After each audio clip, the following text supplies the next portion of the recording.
What if a conversation could change your mind about yourself and about the world? What if a conversation could one day lead to a change in government policy? I'm Dr. Mark Halloran, and you're listening to Deep Trouble.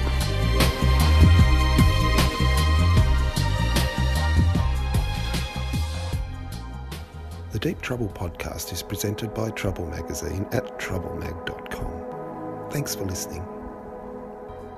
And here we are in the studios of 94.9 Main FM, and it's time for Deep Trouble. I'm Steve Charman, and I'm with Dr. Mark Halloran.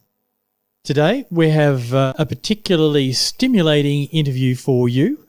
You'll be interviewing Dr. Anthony Dillon. Dr. Anthony Dillon is a post-doctoral research fellow with Australian Catholic University. His teaching research interests include alternative conceptualisations of mental health, and he has a particular focus on ADHD. His expertise is in statistics, psychometrics, applied psychology, and Indigenous health.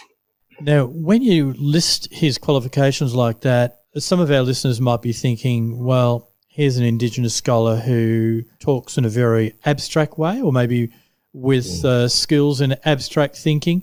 But one of the things you will find in listening to this interview, that he has a very down-to-earth way of looking at things. I would say that he has a positivist approach to a lot of the things that we're talking about. The things we talk about are in relation to Black Lives Matter, but particularly in relation to Indigenous deaths in custody. When I listened to Anthony Dillon, even when I listened to the interview with Professor Gigi Foster, it made me think about the divide between neoconservatism and, say, left-wing radicalism. There seems to be such a big difference that they're two completely different ways of seeing reality. Yes, I mean, some of it comes down to politics and some of it comes down to particular readings of the data and also expertise. And so the issue in this is when you're talking about these different viewpoints, it's incredibly complicated, and there are elements of all the viewpoints which are correct to some extent. All right, well, what about we play that interview? I tend to think, Mark, that some people will have an emotional reaction to this interview because they're just not used to hearing people expressing such divergent views. There are themes discussed in this interview that some listeners may find distressing. So here it is. Dr. Mark Halloran in conversation with Dr. Anthony Dillon.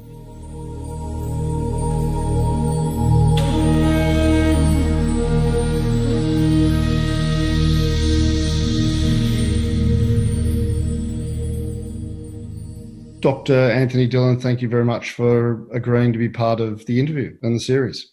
My pleasure. You've been a vocal critic recently of the Black Lives Matters movement and also of the marches, which is focused on, in Australia, the deaths in custody. I was wondering if you could tell me why that is. Okay. I've been a critic of them recently, yes, but also been a critic for a much longer time of the bigger picture, the broader context, and that is the promotion of the myth that Aboriginal people are endlessly victims of white Australia. So what we're seeing recently is the BLM, Black Lives Matter, have capitalised on what they thought was an injustice, Aboriginal deaths in custody. And there's a couple of things wrong with that. First of all, they only seem to be interested in black lives if there's a white perpetrator. And they believe that for Aboriginal deaths in custody, that these are people who have died at the hands of white people. And while that might be true for a minority, the vast majority it's not. And also, as people are starting to slowly realise now, thank goodness, that Aboriginal people in custody do not die at higher rates than non-Aboriginal people in custody. So that's why I've been a critic, because it's a myth and it's a poisonous myth. I read in your work that since the Royal Commission into deaths in custody in 1991, Aboriginal deaths in custody, that 432 Aboriginal people have died in custody. But you compare that to the 1,600 non-Indigenous people who have died in custody in the same time. And if you standardise it and you report stats from the Australian Institute of Criminology saying that in fact, Indigenous people are now less likely than non-Indigenous people to die in custody. Yes, and that's not my stats too. It's not research I've done. It's just Google. Just look at the reports, and that's been known since day one of the Royal Commission. So, I mean, there's a reasonable amount of complexity around this, though, isn't there? I mean, it's not so much the death rate, it's the balance of the death rate with the incarceration rate. So even though Aboriginal people only comprise about 3% of the population, now up to 28% of Aboriginal people are incarcerated, adult males. Yes, and that's a different issue. It's related, but it is a different issue from deaths in custody, yes. The higher incarceration rate is something that nobody denies and nobody thinks a good thing. So we can all agree that we need to bring those incarceration rates down. How we bring them down, there could be disagreement there. So this is where the contention comes in. You quote a stat which talks about 2016 to 2017, the death rate for Indigenous prisoners was 0.14% out of 100 compared to 0.19% for non-Indigenous prisoners. So using the same stats or stats from the Australian Institute of Criminology, The Guardian, I think, calculated a crude rate per 100,000 to show that Indigenous people are actually 10 times more likely to die in prison than non-Indigenous people. Yes, but can it be taken in drawing that conclusion? So if I can just give you a couple of examples. First of all, the thinking they've used there, if I was to apply similar thinking, I would say, there's a terrible injustice. Men in jail, 90% of prisoners in jail that die are men, and yet they only make up 50% of the population. Well, that's true, but you need to consider that within the prison population, they also make up about 95% of the prisoners. Yes. So you really can't compare that figure to, the 50% in the population. As another example, if there was a town somewhere in Australia where 90% of its population were Aboriginal, you would expect about 90% of the deaths in that town to be Aboriginal. It would make no sense to compare the death rates or the number of deaths to the 3% figure, which is the Australian-wide population. Does that make sense? Well, yeah, I think in terms of what people often forget is standardisation to populations. But I suppose the argument then would be the focus. So your focus is slightly different. Your focus is not about the deaths in custody themselves. I take it from reading your work, and you're not denying that people die under conditions sometimes because of correctional control and violence. But your issue is that the focus should be rather on the actual incarceration rate itself and what we do about that. Yeah, the focus should be on presenting the truth, and that is Aboriginal people in custody are not more likely to die than non-Aboriginal people in custody. And given that there are high incarceration rates, which nobody would dispute, how do we go about reducing the incarceration rates? And just on that matter too, some people think, the best way to prevent deaths in custody is to reduce the incarceration rates. No, all that does is just change the location of where people die.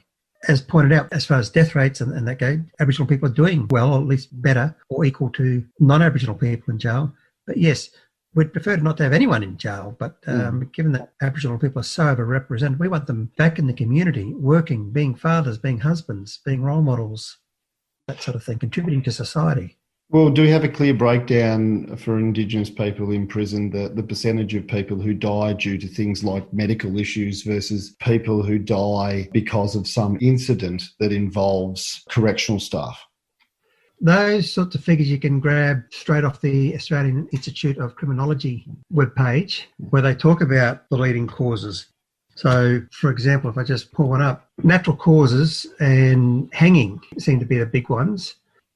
So in 2015-16, from 91 to 2015, the majority of deaths were natural causes, 58%, followed by hanging, 32%. Is the rate of suicide for Indigenous people in prison higher than non-Indigenous Australians? I don't know. It just says here that 32% of the deaths were for hanging. How that compares with non-Indigenous, I don't know. You faced a fair amount of abuse for your views. Why do you think that is? Yeah, Well, because the victim brigade out there do not want to hear that Aboriginal people in custody are less likely to die than non-Aboriginal people in custody. It goes against their narrative. It's as simple as that. Because I didn't say anything nasty. I just simply stated that the message which many people have been presenting for a long time is incorrect. As simple as that. Well, let's talk about some of the stats. So in 1991, 14.3% of male prisoners in Australia were Indigenous, and now by March 2020, it was 28.6%. I suppose the people who would be making the argument that this incarceration rate of a population of people who only comprise 3% of the population is related to something that you would refer to as systemic racism. What would you say about that? Look, racism may play a part, but it is certainly not the big factor. And a term like systemic racism, it's a very nebulous term. It's morphed into anything that's white is systemic racism. We know that many of the Aboriginal people in prison are there for committing serious crimes. A lot of it's violence and attack on people and their property. So, that's a serious problem. And if you want to try and argue, that's systemic racism, or it comes back to colonisation and disposition or whatever, I think that's a terrible insult to the many, many more Aboriginal people who don't get into trouble, who don't commit crimes, who are, just ordinary everyday people like you and I, just trying to live their lives, who just want to contribute to society and make this a better country. So how come they've managed to escape the past and the trauma or whatever other excuses they used? It would seem to me that some of that would come down to some extent individual histories and community histories and geographical locations. Geographical location is a big one. Yeah. Certainly if you live in a rural or remote area, and I'm not trying to say that living in a city is the greatest thing, because living in a city certainly has its problems, but if you're in an area where employment opportunities are limited, you put 1,000 white people there where there's no jobs, throw in a bit of alcohol, and you're going to have big problems. And so as Nicholas Rothwell once said in The Australian in an article he wrote, it's about place, not race. You're listening to the Deep Trouble podcast. Dr. Mark Halloran in conversation with Dr. Anthony Dillon, academic and commentator on Indigenous affairs. Often when I'm reading these articles, I'd be interested in your thoughts. That I feel as though when we're talking about incarceration rates and issues in terms of domestic violence and child protection removal and, any kind of systemic problem within a community, we often conflate some of the effects of race with socioeconomic status and generational poverty. Yeah, sure, I wouldn't discount that. So let's talk about some of the issues in terms of the stats. Death from medical issues. It was suggested or proffered by the Guardian newspaper that prisons and hospitals failed to follow their own procedures in 37% of cases where Indigenous people died, compared to 21% of non-Indigenous people. I don't have all these stats at my fingertips, but something like that, I would like to have a good look at the data. But just another side to that, there was an article in The Australian about 3 or 4 years ago. A senior officer with more than 20 years experience in regional watch houses, he was reported to have said the complex health problems of many Aboriginal people, even young ones, should terrify police who are required to care for them. Okay? It should terrify police who are required to care for them. So yes, just like outside of jail, we know that there are medical problems, diabetes, which is rampant in my family. And after these last 2 or 3 months of not going to the gym, I'm really frightened of going to the doctor for my blood sugar test. I don't want to do it because I know it's likely to be the outcome. But you have those sorts of problems. I think what you're talking about is complex comorbidities that might explain differences. Yes. And so, that's no excuse not to offer the best medical care available, but we just need to be aware of the limitations and what factors are at play here. In terms of the justice system, do you think it varies from state to state in terms of the way they respond to Indigenous people at every level of the justice system, from police to the courts? Is there state variation, are you asking? Yeah. Yes, I would say so. Certainly in Western Australia, there's higher rates of incarceration. So yeah, there's certainly variation. There's variation across the lifespan when people come into contact with the justice system. For example, just reading in The Australian just this week, which is been reported before, but it was saying many Indigenous kids from remote Kimberley communities went to prison on remand in Perth because there was no responsible adult to look after them back in their home. So, you've got that at the younger years. So, yeah. Well, you've taken exception to the cry from some of those Aboriginal communities. I spoke to a filmmaker who makes films with Indigenous communities in Arnhem Land, and they were talking about a group I think was called Grandmothers Against Removal. And you've, in a lot of your articles, talked about what you think is wrong with the narrative now of calling child protection removals a stolen generation. I was wondering if you'd like to talk about that. Yeah, well, I think there's a big difference between what may have happened decades ago under various policies compared to now, where the child is identified as being in risk. And I've had one police officer and one social worker tell me that these days they're just afraid to intervene where an Indigenous kid needs protection for fear of being accused of stealing the child.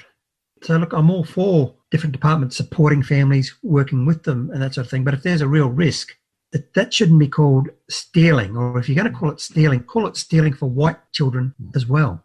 Well, once again, it seems an issue of child protection rates are highest amongst communities that are affected by generational poverty. Yes. And so that seems to be a separate issue. I spoke about it in that interview because I've worked alongside child protection, and I think it's potentially a very dangerous narrative. That narrative being what? The narrative of that child protection removals in current times constitute a stolen generation. Yeah, I believe so too. And, there's Indigenous leaders that feel the same way. Mick Gooder has spoken out about that. What's the lovely magistrate from Western Australia? Sue Gordon, spoken out against that as well. These social workers and that shouldn't be walking on eggshells. And I have a relative who works in the system, and she sees it often where Indigenous kids are left in situations where a white kid probably wouldn't be left in that situation. Certainly, I've also spoken about in Victoria, at least my knowledge in terms of the child first policies, that for Indigenous families, the process of removal is sensitive around cultural issues. And so Indigenous children, if they're removed, the first step is with extended family or failing that kinship group or failing kinship group, other Indigenous people from a different kinship group, and then finally failing that to be placed with a non-Indigenous carer. And you sort of took exception to that as well. Oh, you've read everything I've written, have you? Just about. Okay. Yes, I have. I don't agree with the hierarchy, and I'm certainly not opposed to an Indigenous kid being placed with Indigenous family if they provide a good standard of care. Now, I have a friend, she's a white woman, an elderly woman. She was married to an Aboriginal fellow, so she's the head of a large Aboriginal family. And she's telling me the story about one of her granddaughters and how there's this custody battle between her and the Aboriginal grandmother. So there's another grandmother who's Aboriginal. And she said it's so hard to compete against that, even though the granddaughter has her flesh and blood, but the child also has Aboriginal flesh and blood, not only through my friend's husband, who's deceased, but also through the other parent, if that makes sense. And she said it's just very hard to compete because the courts and that, they favour the Indigenous bloodline in these things. And I've heard similar stories, and I don't want to give too much details in case I identify someone, but I had one friend tell me he and his partner were looking after an Indigenous kid. Not that he had much Indigenous ancestry, by the way. And they said the department didn't really care about the other ancestry. It was just the Indigenous ancestry they were focused on. The department were more concerned about the drug addict mother's rights and visitations and culture and all that rather than the kid's well-being, simply because, he had a bit of Indigenous ancestry, as did the mother, also have a bit of Indigenous ancestry. So, but coming back to the hierarchy, no, I would just rather see a kid, whether they be Indigenous or non-Indigenous, placed with a loving, caring family. I really don't mind if a non-Indigenous kid gets placed with a Asian family or an Aboriginal family. If they're fit for the job, I think that's the most important thing. I mean, is there still an issue around preservation of culture? I mean, how do you then go about preserving culture and connections within kinship groups? Yeah, which is always the argument that's used. And again, this whole notion of culture is a very nebulous thing. As my friend, the white woman, said when she had pleaded her case in court and she was asked about, well, what about the Aboriginal culture?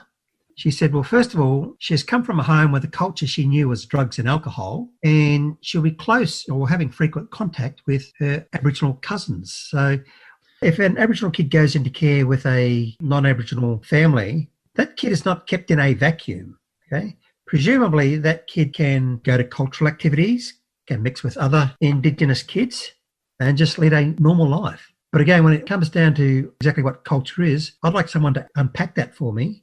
Give me some specifics and give me some examples which you think that a kid could not access or be exposed if they were living with a non-Indigenous family.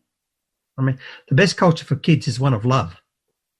Well, I think there's a separate issue. I mean, one of the issues that I remember we encountered was that, I'm talking about this anecdotally as well, but Indigenous families outside of the kinship group or even within the kinship group didn't want to take the children of other families because they felt as though they were sort of stealing them away from them. And so it is incredibly sensitive because of the stolen generation. I suppose that's, sort of a raw nerve, isn't it? The whole thing around removal. It's understandable in that respect. Yeah, well, I guess when the public are constantly told by activists, it's creating another stolen generation. Okay, first of all, large numbers of Indigenous kids being removed is a big problem and it needs to be tackled in a sensitive manner. But I don't think it should be equated with it's a stolen generation. They're two very different issues. And, the problem should be evaluated for what it is, not just conflated with stolen generation.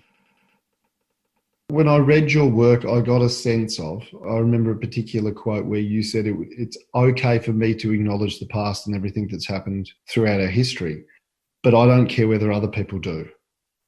Because you get activists who keep saying we cannot move forward until we acknowledge the past. Well, first of all, many Aboriginal people have moved on. They're getting on well with their lives. I come from a big family of them, and the Aboriginal side of my family are not unique in that regard. They're just, like I mentioned earlier, they're just your average normal neighbour who just wants to get on with life. Now, if someone wants to acknowledge the past, whether it be an individual or a government or another body like a university or some profession, that's fine. I'm happy for them to do that, but they should not be made to do that. If I use a very simple example, let's suppose you and I go out for a meal one night and you do the old forget your wallet trick. Yes. And leave me to pay the bill, or you step on my foot on the way out or something like that. And next time we meet up, okay, if you want to apologise for what was done in the past, that's great. I would accept the apology.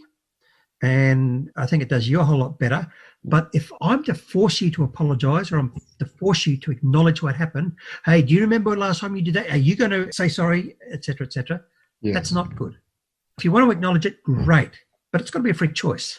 Certainly it must depend upon the magnitude of the wrongdoing. I mean, that's what the court system and the justice system, although it's mostly about law, is about, forcing accountability upon people who've done wrong.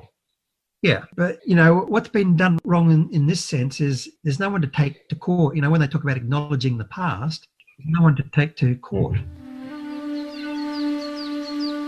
You're listening to the Deep Trouble podcast.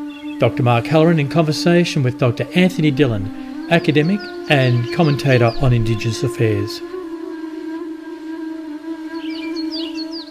In terms of the past, we're not really going to focus too much on the past. I've done that before. I've talked about the history, our local history with a local elder in this series. But I guess what degree is your feeling that the past influences now? Certainly the past is a shaping factor in life. So if I have an accident or when I'm younger or a shark bites off my legs or whatever, it's going to change the activities that I can participate in today. So I'm not saying that the past is completely irrelevant, null and void. But when it comes to our psychosocial well-being, our general getting along day to day, when we look at the historical past, colonisation the invasion, if you want to call it, seems to be the big one, which a lot of people come back to. It's their reference point and say, well, my ancestors suffered back then, and they probably did. But to say that is affecting me in a big way today, I think is an exaggeration. And again, it's a insult to the many, many fine, hard-working, high-achieving Aboriginal people who some are superstars and, like I said, some are just your ordinary neighbours, quiet achievers, but they're doing well. They're not complaining. They're having a good, fun life, good journey. It's an insult to them. So that's not to say there aren't big, serious problems happening today, which, you know, may have had their roots in the past. And if you want to go back even further, you could argue, well, the original sin in the Garden of Eden, blah, blah, blah, blah, blah. That's its logical end. So, yeah, there are some communities, remote areas in Australia where the past certainly changed things radically. But the solution to those people that are living in those environments where they lack the sorts of things that you and I take for granted, is well on the past, but it's to ask, okay, what can we do now that will make a difference? I was talking to Bain Atwood, who's a historian who chronicled the history of the Dja Dja Wurrung people. And I talked about, you know, at the state and federal government level, was it a failure? You know, like up until this point, if we have the Closing the Gap report, we've talked about some of the stats in terms of incarceration rate from 14% in 1991 to 28%, higher rates of mortality and morbidity for Aboriginal people. I guess I asked him whether he felt like state and federal governments had failed. And he said he thought that they hadn't. But how do we move forward and how do we change these things? Is it clear? Is it clear? Yes and no. Let me give you a kind of short answer. And this is kind of, I guess, the position I often come back to. It's a little bit simplistic in some ways. But ultimately, we need communities or societies where the adults or a critical mass of the adults are working. The kids see the adults working as normal, and the kids are in school gaining an education that will lead them one day to be able to get a similar job to what they see mum and dad and uncle and auntie working in. So, you know, it sounds like a bit of a cliche, jobs and education. It's a little bit more detailed than that, but I think that's what it comes down to. And, you know, it's interesting when we look at high achieving Indigenous people today in politics, academia, or whatever, you know, some of the ones that I agree with them and they're buddies, and some of them I disagree with and we're not so close or whatever. But generally speaking, they have a good education, okay? And they've had opportunities to participate in meaningful work. Now, in remote communities, certainly it's a bit more challenging there. People like Warren Mundine would be fairly optimistic about it. It can be done, but yeah, it's, you know, not without its challenges. Now, having said that, I think there are some communities where it would be very difficult, if not impossible, to bring about economy, business, enterprise, good schooling, that sort of thing. Those ones, we've got to make tough decisions. Does it require, I guess, just greater commitment and funding from state and federal governments? Well, if the funding can be channeled into something where there's going to be sustainability, a return, self-sufficiency, and that sort of thing, I'm all for pumping in millions to these places. But where the numbers are so small, the people aren't job ready, there's been generations of welfare dependency, it's going to be very difficult. And in Australia, we do have some places like that due to our geography. We have these isolated remote communities. And when you have small, isolated remote communities and the people are no longer leading a traditional life, it's hard to build up a critical mass where you can make things happen where they're sustainable. I mean, isn't it to some extent like an interaction between those things, like I said, between the remoteness of the community, the lack of resources, and the history? Yeah, the neglect. Yeah, and White Australia policy, you know, we're not that far out of it, really. You know, we're not that far along. I mean, but society's changed substantially, and there are far fewer racist people now than there were even 30, 40, 50 years ago. But I mean, that all must have, to some extent, an effect on a group of people, a culture's psyche. Sure, and you said there's an interaction of things. One that you had collected, and it's not a criticism, people's own personal values, their own psyches, and their own reflection on things. Coming back to discussing the past, I've always said people are never victims of their past, but only ever victims of their view of the past. So you can have two people living in the same circumstances. One barely survives and the other thrives. You can have two people living in bad conditions. One emerges bitter, the other emerges better. So there are personal factors, and certainly a bit of luck plays a part, you know, but, you know, there are opportunities there. Yeah, well, I think to look into any type of future, you've got to at least hope for that, haven't you? Yep, and have someone to help you. Mm. But I think it's the nested complexity in terms of there are extreme views. Like if your extreme view was that the judicial system and the police force were just utterly corrupt, if we're talking about a continuum of views, were utterly racist, that would be one extreme view. And the other extreme view might be there is no racism at all occurring within any institution at any level. Surely the truth to me seems to be somewhere in between that and must rely on a layer of multiple complex sort of interactions. Well, the truth might be in between that, but it's not necessarily in the middle. I think it's more towards one end, and you can probably guess which end I think it's at. I don't know if you've seen The Guardian. This is the one I've read most recently, but they did an analysis. They got some of the data and they said that, New South Wales police pursue more than 80% of Indigenous people found with small amounts of cannabis through the courts while letting others off with a warning, forcing young Aboriginal people into the criminal justice system and a cycle. What do we know about these sorts of issues? And if there is an issue there, how do you address it? Okay, well, I had a glimpse of that article recently, not too long ago, actually. And again, I'll say it too, with The Guardian, you need to be careful. Yes.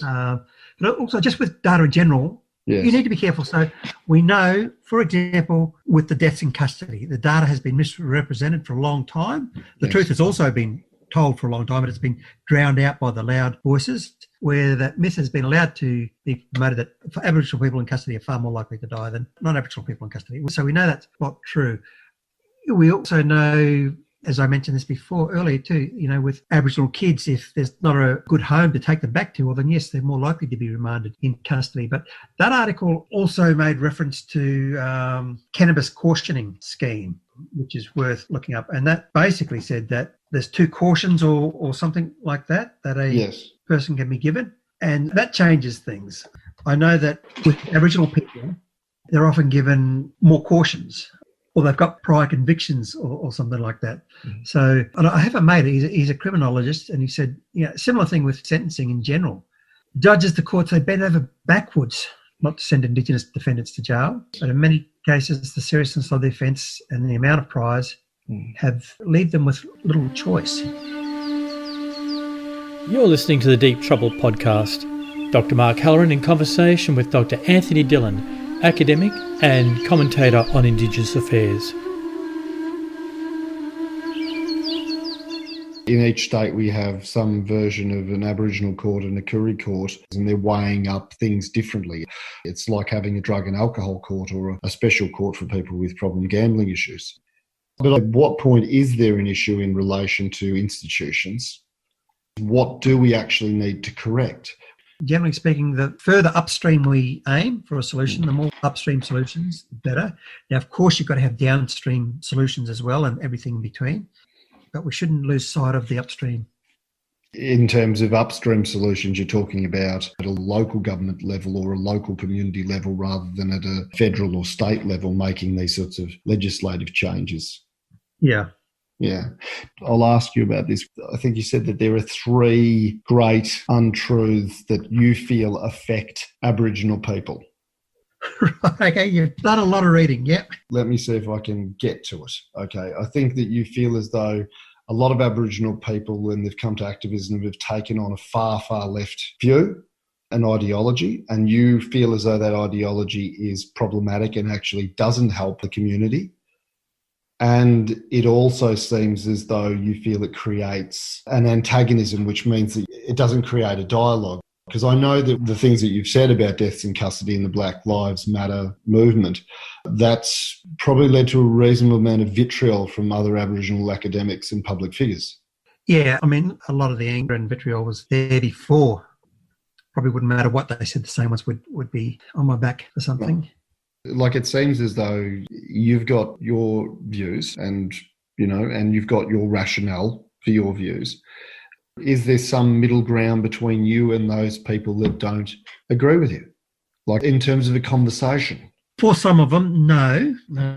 I would like to think we all want Aboriginal people to lead healthy, safe, happy lives.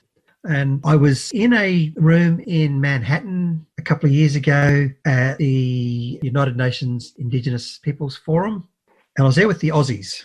And it was the biggest group they'd ever had. Would have been 20, 30 of us there.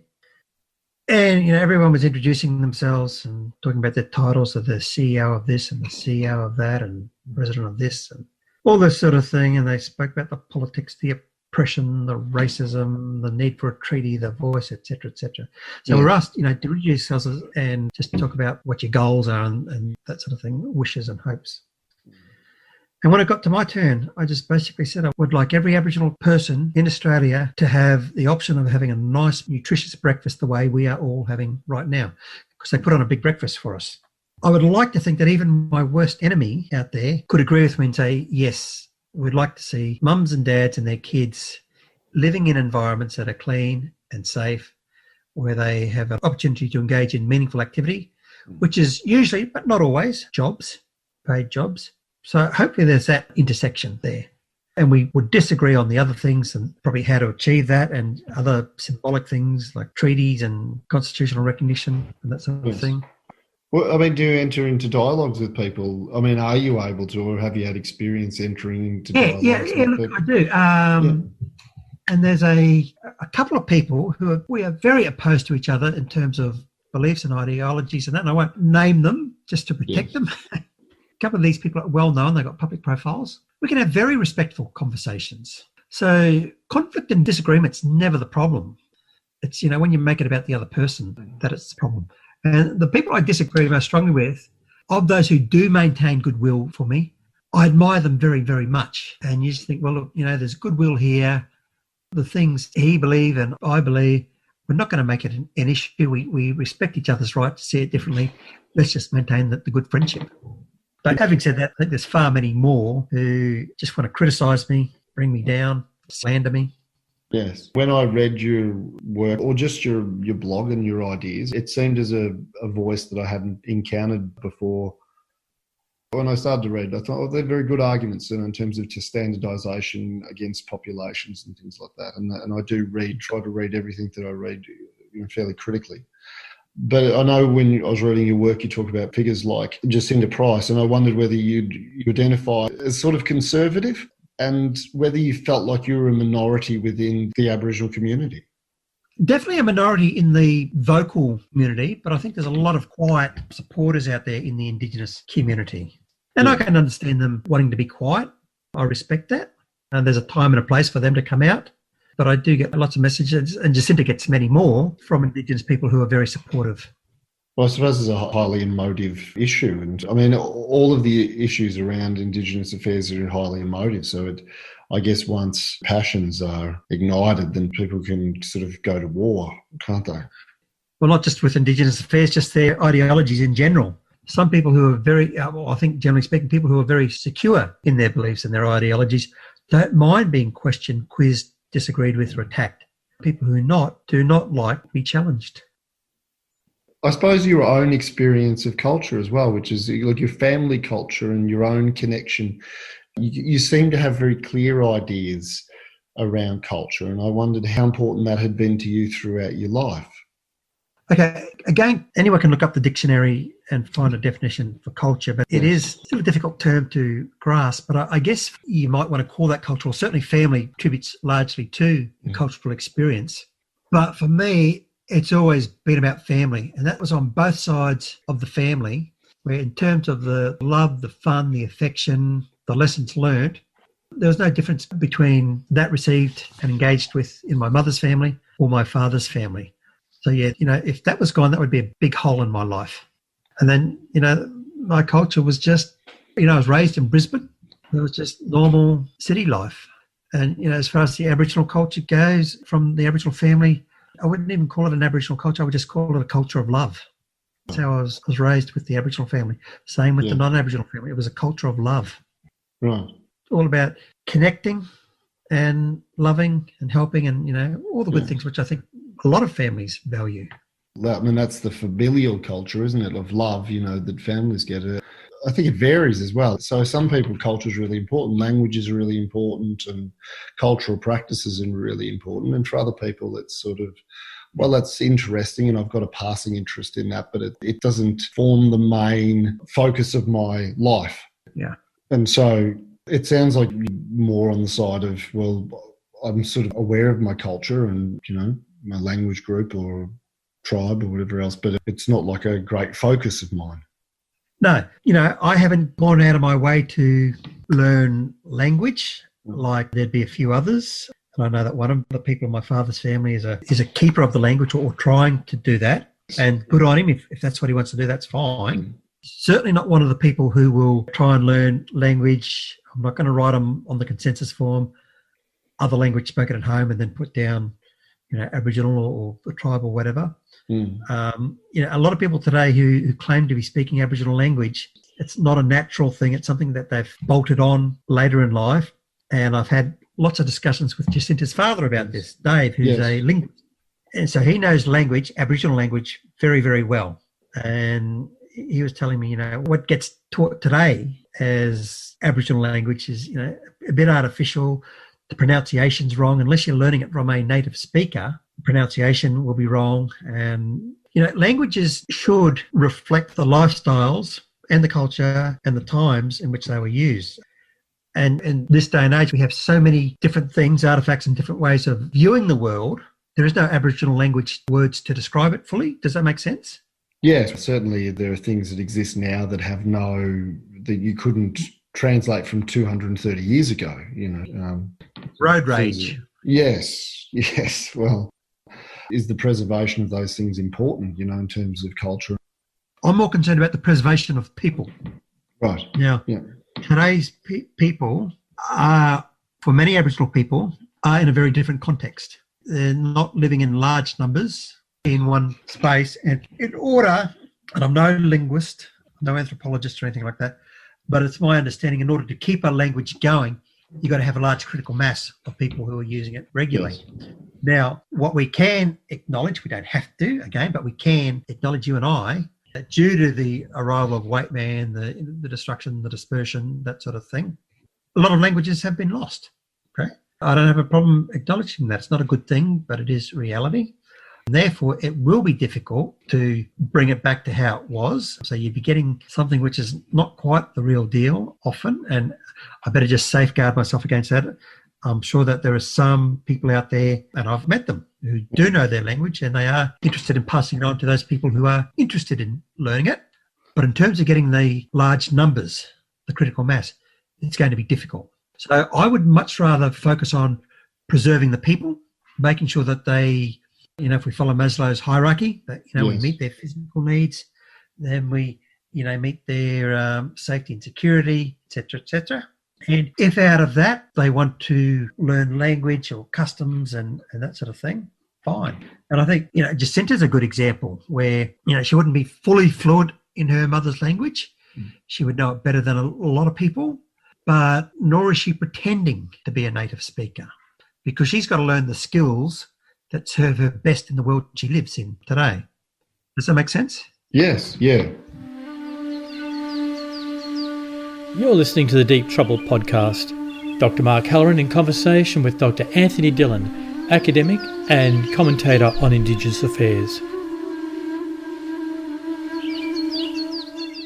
It's a question that I may ask more often now, but I mean, in terms of your family or your own interactions with people in your own social group, people that have different views from you, have you ever believed something and then have changed your mind, like completely? Have I ever believed something and then changed my mind completely? Yes. Yes, of course. Do you mean in regard to Aboriginal issues or? Oh, well, that's probably a good example, but yeah. Well, certainly, yes. I mean, there's no example that comes to mind immediately. If you'd have sent me some questions, I may have thought of some examples, but sorry. Well, that's okay. What I'm teaching, I do guest lectures from time to time at universities on Indigenous psychology. And in every lecture, I always tell them, I say, look, what I am teaching you today is my beliefs and understandings today. In 6 months' time, that might change. In fact, I hope there are some little changes, big changes or whatever, because we shouldn't just assume that our knowledge is always correct and it's bottled up, okay? We should accept challenges. We should confront each other. We should explore. We should test and that sort of thing. So, yes, I'm happy to change my mind. Now, here's one example. And again, I won't name names. And I was talking about this person today. He's a white fellow, an academic, and has a very deep, rich understanding of the educational needs of remote Aboriginal kids. And I'd always taken this view, well, these Aboriginal kids, if we want them to survive and prosper in modern Australia today, we've got to give them a westernised education, blah, blah, blah, blah, blah. And I still think it's good to give them elements of westernised education. And indeed, the states and territories demand that. But this person is very much about making it very culturally appropriate. And he just doesn't just use that as a cliche. He talks about the syllabus, the curriculum should be embedded in Indigenous culture. And he's moved me away, on a left-right spectrum, as far as Indigenous kids, Indigenous education. For kids in Aboriginal kids in remote areas where they still have those cultural ties, he's moved me from the right to the centre a bit. And he's just so genuine. Like I said, he's a white fella, so genuine and committed. And I said to him once, I said, look, I agree 100% with what you're saying about the values of education for these Indigenous kids, but you're never going to be able to change the system. The whole NAPLAN westernised way is dominating. It's mandated by the states and territories. You're not going to change the system. He said, that's true, but that's not going to stop me from trying every day. I just admired him so much for that. So he's still getting his articles published in quality journals, giving good presentations at conferences around Australia. And he just respects and understands Indigenous culture and how it is for these young kids at odds with the westernised education system. What was it that he told you? I mean, if it was one thing that really changed your mind? I can't pinpoint it, but I guess just the fact that, well, first of all, I think most people would realise our education system, although I've risen up through it and thrived, has a lot of shortcomings. The emphasis on testing, rote learning, postmodernism, teaching to the normal curve, all that sort of thing. Here I am telling a stats guru what he already knows. I'm not a guru. So, I've done well in that system, but I acknowledge with a lot of other people, and I think Einstein said something like, it's a shame that your education ruins your learning. And so our education system isn't that great. I can't think of how to improve it. Although I've survived in it, or remote people, it really is a different world away from them. So, they had their own education system long before the white man arrived. And I'm not saying it's perfectly in place now. It's been knocked and chatted a bit, but they still have a core of it in some communities, at least anyway. And that should be respected. And so rather than thinking, we've got to educate these kids such that they do well in the NAPLAN and then they get an entrance score, blah, blah, blah, blah, blah. For these kids, that may not suit them. If it does suit them and they want to go to boarding school or they want to do well in school, that's fine. But it shouldn't totally replace the Indigenous ways, thinking, learning, and that sort of thing. Now, having said that, so that someone doesn't run off with what I'm saying, what I've just said applies mostly to Indigenous kids who live in rural or remote areas where there's still that strong cultural connection. And I say that, otherwise someone will take what I've said and then they want to apply it to every Aboriginal kid in the city school, who's far removed from that. Does that make sense? Yeah, of course. Yeah, you said you teach Indigenous psychology. Here in the city. Right. And so, I mean, what are some of the key learnings there? I mean, what are the things that would surprise people about Indigenous psychology? Again, in every lecture I say this, that the commonalities between Aboriginal and non-Aboriginal people far outweigh the differences. So for me, that's a starting point. Okay, so Aboriginal people are not a completely different species. Aboriginal people are people first and Aboriginal second. So if there's a good psychology system, it'll work for both Indigenous and non-Indigenous people. And, the good best research talks about our fundamental needs, needs for connecting with others, needs for autonomy and freedom of expression and pursuit of goals and that sort of thing, seem to apply just as much for the Aboriginal person as they do for the non-Aboriginal person. I guess what are the differences then? Because we're always interested in differences. Yeah. Okay, good point. Differences, without getting too deep, are often, I like to say generally that the psychology for Aboriginal and non-Aboriginal people is the same. So psychology looks at the processes of the mind. Okay. Yes. How the mind works. If we look at the sociology, it's the contents people deal with, and they're often very different. So Indigenous people are, often disadvantaged financially, economically. They're often isolated. So if I just take a very simple example, if you have an Indigenous person, and this could apply to someone with a low socioeconomic status as well, but let's suppose they're in a location where they can't easily get to a nearby town, or, to get to the library or whatever, they're going to get frustrated. And at that point, a psychologist might step in and say, oh, okay, you're frustrated. You've been feeling depressed. Oh, you've been depressed. Okay, clearly got depression. But in actual fact, what the psychologist's done is taken a social situation problem and then they've psychologized it. So this person doesn't have a faulty mind. They're in a situation where the simple solution could be, there could be other people in the same town. What if we organised a bus service? So instead of psychologizing the problem, realise that there's a practical problem here, transport or whatever. How about we just put in a bus service, and then they can go to town frequently, and go to the library or go to the theatre or go to the restaurant or whatever. That's just a simple example. Does that make sense?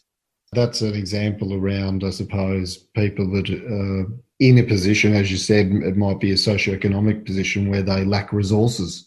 Yeah. I think I read many years ago that Indigenous people in remote communities had a higher intelligence in relation to topographical information. Well, okay, that's the other thing. I'm glad you brought that up. So just back to your first question. Simple answer, what's the differences? As far as psychology goes, very little. The differences are in sociological and that sort of thing. But if we just look at intelligence, and this is something I teach, you cannot separate intelligence from context, okay? And intelligence is about adaptive behaviour. Now, if I said to you, what's the best move in chess, you'd laugh at me, because it depends on your style, your opponent's style, where the other pieces are, how many pieces you've lost, how many pieces, to say what's the best move in chess is just ridiculous. Even to say what's the best opening move is very, very short-sighted. So intelligence talks about adaptive behaviour. And we know that Aboriginal people traditionally, like Eskimos, adapted to very, very harsh living environments. And so if intelligence is a measure of your adaptiveness to an environment, then we know that traditional Aboriginal people, although they didn't all survive, were fairly adaptive, and they would do a lot better than if you and I were transported back in time with our existing skill set and asked to survive for a week on the land. I always give the example when I'm teaching psychology classes about Aboriginal psychology. I was in Dubai once and I had to line up at the bus shelter to get my bus ticket. There was a short queue and a long queue. I did what I thought was the intelligent thing. I hopped in the short queue, which is what I would do here in Australia. Why would you want to line up in the long queue? A guy came over and got me. He said, mate, well, he didn't say mate. He said, no, this queue is for the ladies. You can't stand in this queue. You've got to come and stand in the guys' queue. What I thought was intelligent behaviour was actually dumb behaviour. Yes. In that cultural context. Yes. Yeah. So, again, coming back to psychology, intelligence, even though it's hard to define, most people, we agree that the more of it you've got, the better. But given that the contexts differ, well, then how intelligence is harnessed and used is going to be different for people living in an Aboriginal culture compared to non-Aboriginal people living in non-Aboriginal culture. I didn't want to talk to many examples of deaths in custody because I realise that there are families and people grieving around people that have died in custody. So I didn't want to talk about individual cases in this interview, but I thought that was an interesting, it might be an important idea. Look, I'm like you. I generally, there's exceptions, but I generally don't like talking about individual cases. However, having said that, the activists, blacktivists out there won't hesitate to talk about individual cases if they can exploit it. Well, it seems like you're quite angry with the people that... You can't see my face. I've got a smile on my face. Right. I could hear you laughing. But, it seems like you are very angry about some of these things where there is a definite difference of, we'll call it opinion and ideas. What makes you so angry with them? Okay, again, angry is a bit of a strong word. Okay, well, you choose a word. Frustrated. Why I'm frustrated is because of the consequences, implications. When you send out the message there that white people are the enemy, that cops are going to kill you, that sort of thing, how could that possibly be good? When you send out the message that Aboriginal people going to jail don't fare very well, Then, you have someone on the run and, they'd rather drive over a cliff than be arrested by the police officer.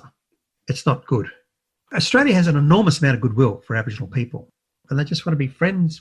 Then a lot of them are. But, if a person gets told, white people are no good, well, then white people can be treated with suspicion, despised, that sort of thing. So that's why. I just want to see Indigenous people, like I said, have the same sorts of things that you and I take for granted. Thank you, Dr. Dillon. You're at the end, unless there's something you'd like to add. No, you've pretty much exhausted me with your exhaustive research. Never before have I had someone who's done their background check so well.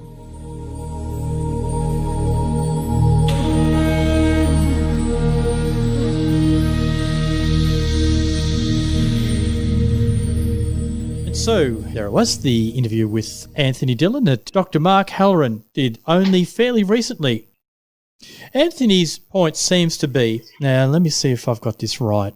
He's saying that if you create an us versus them mentality by exaggerating differences, exaggerating present inequalities, you actually could exacerbate the problems that Indigenous people face.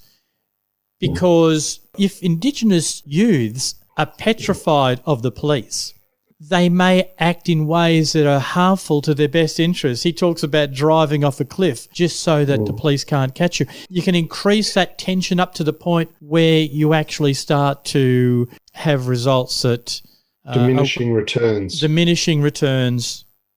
Yeah, I think there's some context around this. I think this is some important historical context, which Anthony alluded to in the interview, which I think was probably hit the editing room floor. But Anthony's father, Colin Dillon, was Australia's first Indigenous police officer. And he is the highest decorated Aboriginal police officer, or was the highest decorated Aboriginal police officer in Australia. And he became one of Australia's best-known whistleblowers when he testified at the 1987 Fitzgerald Commission of Inquiry and changed the political and policing landscape in Queensland. So he testified against police corruption. Anthony comes from a family culture of extreme service and honesty. And so I feel as though it's understandable that his defence of the police and some of the calls around defunding the police and things like that, which are maybe borrowed from the American context, you can see that he would find that to be offensive in some way. There is a balance. I understand the conversations around systemic racism, but you do have to think about Aboriginal people who are working within the system, who have achieved and worked within the system as police officers like Colin Dillon, or like, as mentioned in this interview, Western Australia's first Aboriginal magistrate, Dr. Sue Gordon, Australian public servant Mick Gooder and Jacinta Price. It is just as worthwhile listening to these Aboriginal people's perspectives. You don't have to agree with all of it, but there is something useful and valuable about listening to that. Mm-hmm. It seems to be very difficult in this highly polarised era. Highly emotional issues as well. You have to look at the history of this, and so it is understandably highly traumatic and highly emotional for people. Well, that leads us to next week's interview, and I think it would be appropriate for us to play your interview with Professor Thalia Anthony. Yeah, okay. So next week's interview is with Dr. Thalia Anthony, whose expertise is in the areas of criminal law and her focus is on Indigenous people in the law. So she has a particular specialisation in Indigenous criminalisation and Indigenous community justice mechanisms. And it's probably fair to say that Thalia Anthony will provide quite a different perspective on these issues than Anthony Dillon. So join us next week here on 94.9 Main FM when Dr. Mark Halloran interviews Professor Thalia Anthony.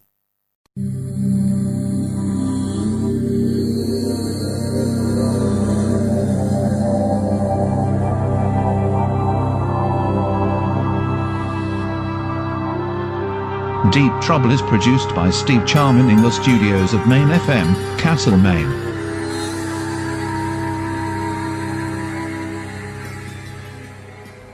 The Deep Trouble podcast is presented by Trouble Magazine at troublemag.com. Thanks for listening.